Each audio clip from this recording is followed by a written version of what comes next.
Hello আমার ভালোবাসার গুলুমুলু বন্ধুরা, কেমন আছো তোমরা? নিশ্চয়ই অনেক ভালো আছো।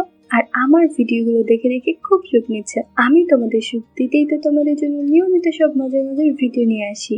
আজকে তোমাদের জন্য বৌদি আর কাকিমার ইচ্ছা পূরণের তৃতীয় অংশ নিয়ে চলে এসেছি। তো চলো তোমাদের সুখের সাগরে নিয়ে যাই। তার আগে তোমরা আমার চ্যানেলটা সাবস্ক্রাইব করে দিও প্লিজ। অনেকের পিসি এসব ফালতু কথা গায়ে মাখে না, তার পার্সোনালিটি আলাদা। না শোনার ভান করে কথাটা ঘুরিয়ে দিলেন। অনেকও স্বস্তি পেল। তখন পিসি অনেকের একটা বুদ্ধি দিল, বলল মেহেদি লাগানোর দরকার নেই, তুই ছবি এঁকে দে ট্যাটুর মতো। এক কথায় বাজিমাত হয়ে গেল। সবাই এমন চিৎকার দিল যে বাসার ঘর থেকে দাড়ি টুপিওয়ালা এক চাচা এসে পড়ল, দিল এক ধমক, খামোশ। তখন সবাই চুপ। একজন গিয়ে রং তুলি ইত্যাদি নিয়ে এলো। অনেক ছবি আঁকা শুরু করলো। অনেক শুরুতেই বলে নিল ছবি সব জায়গায় আঁকা যায় না, দেখতে ভালো লাগে না। ছবি আঁকতে হয় হাতে, বাহুমূলে, গায়ে, বুকে এবং পিঠে। সবাই বলল আমরা রাজি। কণিকাদি হাসতে হাসতে বলল অজিত স্পেশাল কেস হিসেবে শিলার গোপন কোথায় একটা ছবি এঁকে দাও। কথার সঙ্গে সঙ্গে হেসে উঠলো। অনেক তাদের বলল দেখো আমি প্রফেশনাল আর্টিস্ট না, আর তোমরা যদি ডিস্টার্ব করো তাহলে অনেক দেরি হবে, ছবিও ভালো হবে না। তোমরা এখানে গল্প করো, আমি পাশের ঘরে যাচ্ছি, একজন একজন করে এসো। অনেকের কথায় যুক্তি ছিল, তারা রাজি হলো। একই ঘরে ওই ঘরে এমনি তো ছবি আঁকা সম্ভব ছিল না। মুরব্বীরা আনাগোনা করছিল, মেহেদি লাগানোর সময় ছিল না, কিন্তু ডালা ওভাবে সব মেয়েদেরকে ছবি এঁকে দিলে মায়ের একটাও মাটিতে পড়তো না। যাই হোক, অনেক পাশের ঘরে চলে গেল। এটাকে আসলে ঘর বলা যায় না, অ্যাটাচড বাথরুম বানানোর কথা ছিল। শেষ পর্যন্ত প্যান কমোড না বসিয়ে একটা চৌকি ফেলে রেখেছে। কোনো জানালা নেই, শুধু একটা ভেন্টিলেটর, তাও বন্ধ হয়েছে কার্ডবোর্ড দিয়ে। 40 ওয়াটের একটা বাল্ব আছে ঘরের, সাইজ অনুযায়ী যথেষ্ট, অনেক আলো হয়। পাশে একটা আলনায় নীল কাপড় চোপড় দেখে অনেক বুঝলো এই ঘরটি মূলত তারা কাপড় চেঞ্জ করার কাজে ইউজ করে। অনেক রেডি হলো। ওদিকে মেয়েগুলো রীতিমতো ঝগড়া শুরু করে দিয়েছে, কে কার আগে আসবে তা নিয়ে। প্রথমে এলো শ্যামলা রঙের দীর্ঘাঙ্গী এক আপু। অনেকের কিছু বলতে হলো না, উনি এসেই দরজা বন্ধ করে দিলেন। কোথায় আঁকবো? হাতে আঁকো। অনেক তাকে বিছানায় শুতে বলল। অনেকের খুব একটা লাভ হলো না, উনি আসলেই কনজারভেটিভ, পুরোটাই ভালো মতো ঢেকে রেখেছে। এতটুকুতে বুঝে গেল দেখতে মাশাআল্লাহ খারাপ না। যাই হোক, অনেক ওনার বাহুদের ছবি এঁকে দিল। ওদিকে দরজায় টোকা পড়ছে। পিসি জিজ্ঞেস করলো দরজা লাগানো কেন?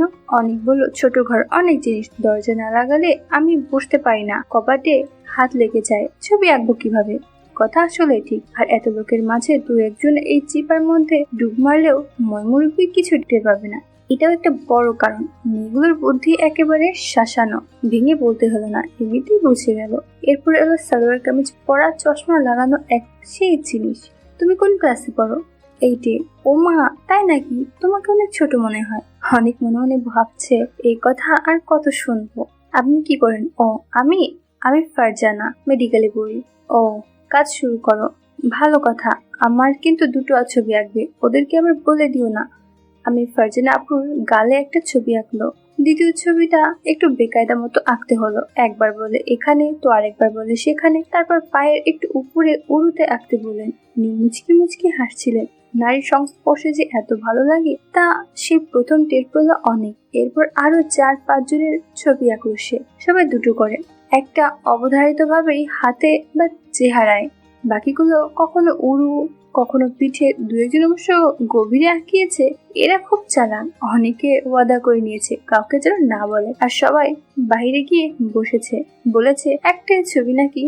অনেক তাদেরকে এঁকে দিয়েছে, নিজের ছবির কথা কেউ জানেনি, বলেনি। অনেকে খুব শখ হয়েছিল ওই দুটোতে ছবি এঁকে দেওয়ার, কিন্তু কেউ যায়নি। অনেকেও সাহস করে বলতে পারেনি। যাওয়ার আগে শিলা আন্টি আবার আসতে বললো কালকে আসিস, আমি ছবি আঁকবো। সবার আড়ালে একটা চোখ টিপ দিল। আর ফারজানা আপু এগিয়ে দিতে এলো। রাস্তা বের হয়ে বলল তোমার আরো কাজ আছে, আমি আরো ছবি চাই। আর আমার কিছু বান্ধবী আছে মেডিকেল, তাদেরকেও এঁকে দিও। তোমার দিকটা আমি দেখবো, তুমি তো ডাক্তার। আমিও ডাক্তার, ফ্রেন্ডশিপ করবে? আমি তো অনেক বড়, এটা কোনো সমস্যা না, হাত মেলাও। অনেক হাত মেলালো। অনেক তখনও বুঝেনি তার জীবনের টার্নিং পয়েন্ট এটি। অনেক সবাইকে ছবি এঁকে দিয়ে নিজের বাড়ি ফিরে এলো। তাকে দেখে কাকি মুচকি মুচকি হাসছে। কাকি অনেককে বললো যাও ফ্রেশ হয়ে এসো, অনেক খাটাখাটনি করে এসেছো। অনেক কাকিকে বললো তুমি আমাকে কিছু খেতে দাও, খুব খিদে পেয়েছে। কাকি অনেককে বলল, কেন বিয়ে বাড়িতে কিছু খেতে দেয়নি তোমাকে? অনেক বলল, মুসলিম বাড়ির বিয়ে, দেখা গেল গরু কিছু থাকতে পারে, তাই খাইনি, তবে চা আর বিস্কুট খেয়েছি। অনেক ওয়াশরুমে চলে গেল। কাকিমা অনেকের জন্য টেবিলে ভাত বেড়ে রাখলো। অনেক ফ্রেশ হয়ে খেতে বসলো। কাকি অনেককে ডেকে বলল, খাওয়া শেষ করে আমার রুমে আসিস একটু। অনেক বলল, ঠিক আছে। অনেক খেয়ে কাকির রুমে চলে গেল। গিয়ে দেখে কাকি একটা পাতলা ফিনফিনি শাড়ি পরে আছে, তার ভিতরের পোশাকগুলো দেখা যাচ্ছে। আসলে সবাই অনেককে ছোট মনে করে, তার সামনে নিজেকে ঠিকঠাক করা রাখে না। কাকি অনেককে বসতে বলল। কাকি বিছানায় বসা ছিল। অনেক ইচ্ছা করে কাকির পাশেও গিয়ে বসলো। কাকি অনেককে বলল, কি শুনলাম বিয়ে বাড়িতে নাকি খুব মেহেদি আর ছবি এঁকে দেওয়া হয়েছে, তো কোথায় কোথায় মেহেদি আর ছবি এঁকে দিলি? অনেক একটু লজ্জা পেল। কাকিমা অনেককে বলল, আর লজ্জা পেতে হবে না, আমি জানি মেয়েরা কোথায় কোথায় মেহেদি লাগাতে পছন্দ করে। কাকি বলল, এখন আমাকে একটু দিয়ে দে। অনেক বলল, আমার কাছে তো এখন মেহেদি নেই, কিভাবে দিব? কাকি বলল, এইসব নিয়ে তোকে ভাবতে হবে না, আমি আগেই এনে রেখেছি। কাকি উঠে গিয়ে বলল, দাঁড়া, দরজা লাগিয়ে দিয়ে আসি। অনেক মনে মনে ভাবছে কাকি কোথায় মেহেদি লাগাবে, যে দরজা লাগাতে গেল। কাকি এসে তার শাড়ির আঁচড় সরিয়ে দিয়ে বলল, এখানে। অনেক যেন আকাশের চাঁদ পেয়ে গেল, কারণ অনেকের খুব শখ করছিল ওই দুটোতে মেহেদি লাগিয়ে দিতে, কিন্তু তা যে এত তাড়াতাড়ি পূর্ণ হয়ে যাবে তা ভাবেনি অনেক। অনেক দেখে পুরাই হাওয়া হয়ে গেল, এত সুন্দর দেখতে। অনেক একটা ঢোক দিল, তারপর কাকির ওখানে মেহেদি লাগিয়ে দিল। অনেক মাঝে মাঝে ইচ্ছা করে কাকির ওই দুটোতে ছুঁয়ে দিয়েছিল। কাকি অনেকের দিকে তাকালো। অনেক এমন একটা ভাব নিল যে সে কিছুই করেনি। তারপর সে আবারও ওই দুটোতে ছুঁয়ে দিল। কাকিও কোনো বাধা দিল না। তারপর অনেক ভালোভাবে কাকির পছন্দ মতো একটা ডিজাইন এঁকে দিল। কাকি অনেককে বলল, রাতে আমার রুমে আসিস, তোর জন্য একটা সারপ্রাইজ আছে। অনেক চলে গেল। অনেক নিজের রুমে চলে আসলো। অনেক বিছানায় শুয়ে মনে মনে ভাবছে ফারজানা আপু তাকে কবে ডাকবে, কারণ মেডিকেলের মেয়েরা একটু খোলামেলা টাইপের। অনেক বিকালের দিকে তার বন্ধুদের সাথে বের হলো। তাকে সব বললো কিভাবে সবাইকে মেহেদি লাগিয়ে দিয়েছে আর তাদের কি কিসে দেখেছে। অনেক সন্ধ্যার দিকে বাড়ি চলে আসলো। তারপর রাতে খেয়ে কাকির ঘরে গেল। গিয়ে দেখে কাকি সাজুগুজু করে বসে আছে, একদম নতুন বউয়ের মতো সেজে। কাকি অনেককে দেখে উঠে দরজা লাগিয়ে দিল। অনেক ভয়ে ভয়ে তার কাছে এসে বসলো। কাকি অনেককে বলল, কি তখন তো খুব ছুঁয়ে দেখা হচ্ছিল না, নাও এখন ভালো করে ছুঁয়ে দেখো। শুরু হয়ে গেল অনেক আর তার কাকির ইচ্ছা পূরণ।